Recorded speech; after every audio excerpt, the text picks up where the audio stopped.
Hi friends, do hop-ups make a difference in Apex Legends Season 8? I thought I'd put together this hop-up guide for Apex Legends Season 8 to investigate how much of a difference can using hop-ups make in your journey in Apex Legends. We'll have a look at that in this video, and I will also share what my favourite hop-ups are to use. Now there are 5 hop-ups available in Apex Legends Season 8. We have the Turbocharger, the Anvil Receiver, Skull Piercer, the Hammer Point rounds, and the Quick Draw. If you're new to the game and you don't know what a hop-up is, it's basically a mod for your weapon that you can pick up, and it changes and supposedly improves the way standard weapons work. Now let's look at each mod that's available and the weapons that they're applicable to, and I'll talk a bit around the benefits and improvements that these hop-ups could make to the weapons and in turn your game. Starting with the Skull Piercer, this hop-up works on the Wingman and the Longbow. The main benefit or purpose of the Skull Piercer is to increase headshot damage. With the Skull Piercer, the Wingman headshot damage increases from 2 to 2.25 times multiplier, and the Longbow increases from 2 to 2.5 times multiplier.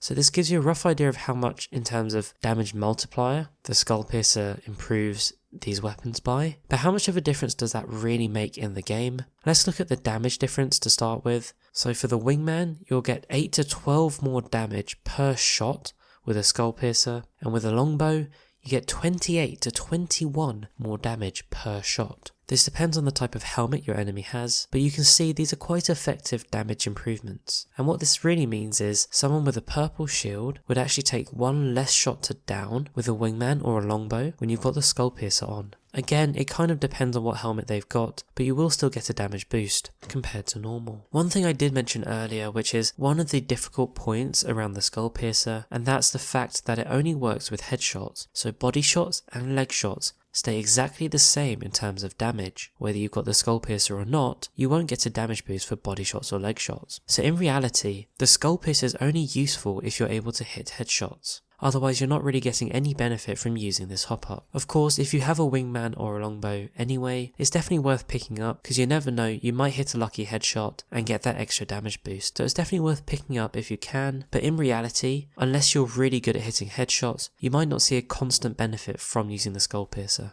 Next, let's look at the Anvil Receiver. This hop-up increases the single fire damage for the R301 by 2.5 times and the flatline by 2.25 times. The caveat is that it does reduce fire rate and uses 2 bullets per shot, so while you do get a damage boost, you lose a little bit of fire rate and it takes 2 bullets per shot. One good thing about the Anvil Receiver though is that it boosts all type of damage, headshots, body shots and leg shots, so it's not just about hitting headshots with the Anvil Receiver. You do get benefit with all kinds of shots, which is why it's actually quite a good hop-up to use. I would say though, if you can hit headshots with the Anvil Receiver, you see a massive reduction in the number of bullets it takes to down an enemy. For example, if we look at the R301, did you know it only takes 3 bullets with the Anvil Receiver to down someone with a purple shield if you're hitting headshots? Compare that to the 8 shots that it usually takes. That means it's a massive reduction of 5 shots less to down an opponent when you've got the Anvil Receiver and they've got a purple body shield. For the flatline, it takes 3 bullets as well, but that's a reduction from 6, which means the R301 actually sees a lot more benefit with the Anvil Receiver compared to the flatline. I would say it is better to use the Anvil Receiver for mid-range battles. The slower fire rate won't be as effective in close-up fights, so just keep that in mind. I am a big fan of the Anvil Receiver though, as you can tell, and it really is super useful in increasing damage output. Personally, I prefer it in the R301 because I feel like the slower fire rate from the receiver is less notable because the R301 has a fairly fast fire rate anyway. So that's the Anvil Receiver. Let's look at the Turbocharger next. Now this mod works on the Devotion and the Havoc. For the Havoc, it removes the fire delay, and we'll talk a bit more about that in just a minute. For the Devotion, it speeds up the fire rate so you reach the maximum fire speed much faster. Now what effect does this really have on the weapons? As I mentioned, the Havoc has a 0.5 second delay before it starts firing without the turbocharger. But with the turbocharger, it completely removes that 0.5 second delay. This makes a really big difference when you're using the Havoc. That wind up time can really feel like a long time when you're in the midst of a strong fight.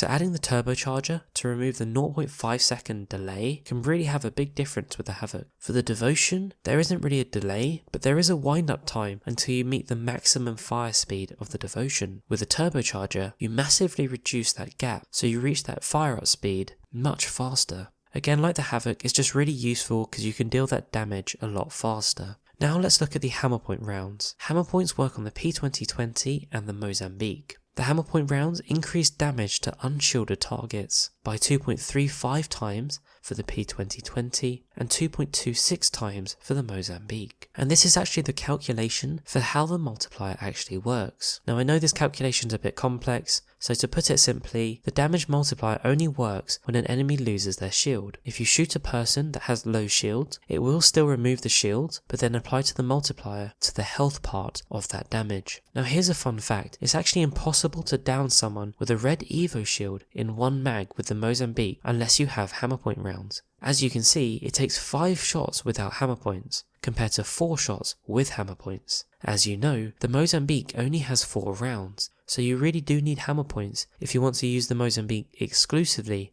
to down someone with a red Evo shield. Of course, the best use of hammer points is really as a secondary weapon, where you remove shields with a primary weapon, for example an R301, perhaps even a sniper, and then you quickly switch to a P2020 or a Mozambique with hammer points to really finish the enemy off quickly. And if you didn't know, the Mozambique can actually take an enemy out in one shot if that enemy is purely on health. That's because the Mozambique can deal 102 body shot damage or 153 headshot damage on non-shielded enemies. Of course, every enemy currently in the game only has 100 HP, which is why the Mozambique can be a one-shot kill if the person only has health. The P2020 is a little bit different, it takes 2 headshots or 3 body shots to a non-shielded enemy. But on the flip side, it is a little bit more forgiving because you've got a bigger mag in the P2020. So something to keep in mind, but this is quite a good use of the Mozambique or the P2020 with hammer points if you use it as a secondary. Now the final hop-up in Apex Legends Season 8 is the Quick Draw. It's an interesting hop-up that reduces the weapon swap time, the ADS, and the hipfire spread. It's not super noticeable in general gameplay, but it does shave a few milliseconds off your weapon swap time, and it does improve your hipfire accuracy just a tiny bit, meaning this can be useful to have on a secondary weapon. It works with the RE45 and the Wingman. However, having said that, personally if I had a Wingman, I would always go for the Skull Piercer, because even though you need to hit a headshot to get the damage boost, that damage boost potential I feel is way more effective than the Quick Draw. Plus the RE45 and Wingman are both pistols, which mean they already have a fast weapon swap time and a decent ADS time, as well as a decent hipfire spread compared to most other weapons. So I feel like the Quick Draw isn't really necessary for these two weapons, and you can definitely do better with the Skull Piercer on the Wingman. Looking back at all of these hop-ups though, I would say the Anvil Receiver is my favourite hop-up this season. It's the one I actively look for in every game I play. Now that's possible because I like the R301 this season, but I really do feel like it adds a lot of potential in the mid-game fights. It definitely turns the R301 and even the flatline into a really strong and powerful weapon in mid-range battles. And having said that, the other hop-ups are really useful still, and for sure if you've got weapons that can use those hop-ups, definitely try and get one of those hop-ups to boost and improve your gameplay. The only hop-up I don't really rate that highly at all is the Quick Draw, like I mentioned. I'm not a huge fan of the Quick Draw, and if I'm being honest, I think I'd rather have the double tap instead of the Quick Draw. But I guess we'll have to wait and see what happens in Apex Legends Season 9 to see if we get any new hop-ups, or perhaps if they switch out the hop-ups and maybe bring in some of the old hop-ups like the double tap or maybe even the disruptor rounds. Hopefully this video helps you see the difference hop-ups can really make in your game. Don't forget to like and subscribe. Come join our community of friends. For now though, thanks for watching and catch you later.